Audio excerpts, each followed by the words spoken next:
नमस्कार. आता आपण पाहणार आहोत अनुलोम विलोम प्राणायाम. अनुलोम विलोम प्राणायाम करत असताना सर्वात महत्वाची गोष्ट म्हणजे एका आसनामध्ये आपल्याला बसायचं आहे आणि एक या पद्धतीने आपला आसन स्थिती हवी.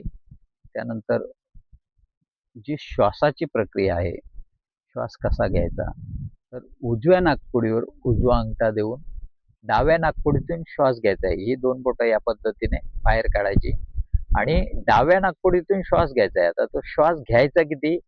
2 ते 2.5 सेकंद. 2 ते 2.5 सेकंदामध्ये श्वास घ्यायचा या पद्धतीने. डोळे मिटलेले. त्यानंतर ही दोन बोटं डाव्या नाकपुडीवर द्यायचे. त्यानंतर उजवी नाकपुडी सोडून उजव्या नाकपुडीतून श्वास पण सोडायचा. 2 ते 2.5 सेकंदामध्ये पुन्हा श्वास सोडला. आता पुन्हा श्वास 2 ते 2.5 सेकंदामध्ये याच नाकपुडीतून घ्यायचे. पुन्हा डाव्या नाकपुडीतून श्वास सोडायचे. ही झाली पूर्ण अनुलोम विलोमची प्रक्रिया. आता अनुलोम विलोम आपण किती वेळ करू शकतो? तर 3 मिनिटापासून सुरुवात करून पुढे तुम्ही अर्धा 1 तास पण अनुलोम विलोम करू शकता. जेवढा अधिक अनुलोम विलोम कराल तेवढा आपल्या शरीराला फायदा होतो, एवढी गोष्ट लक्षात ठेवायची. कारण प्राणायाम जेवढा करू तेवढा आपल्या शरीरात ऑक्सिजन जाईल आणि जेवढा शरीरामध्ये ऑक्सिजनचा अधिक पुरवठा असतो तेवढं आपलं शरीर हे क्रियाशील राहतं, ऊर्जावान राहतं आणि सकारात्मकता शरीरामध्ये प्राप्त होत असते.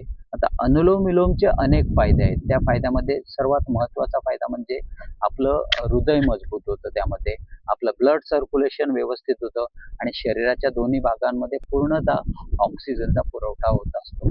आपल्या शरीराला जी ऑक्सिजनची गरज आहे, तसा नॉर्मली आपल्या शरीरामध्ये 400 ते 500 ml एवढा ऑक्सिजन जात असतो. पण अनुलोम विलोम प्राणायाम करत असताना आपल्या शरीरामध्ये 5 ते 10,000 ml एवढा ऑक्सिजन जाऊ शकतो. मग एवढा ऑक्सिजन जर शरीरामध्ये असेल तर निश्चितपणे आपल्याला कुठल्याही प्रकारचा भविष्यात आजार होत नाही किंवा होण्याची संभावना पण राहत नाही. असेल तर तो आजार निश्चितपणे बरा होण्याची शक्यता वाढते आणि निश्चितपणे आपण त्या आजारावर मात करू शकतो.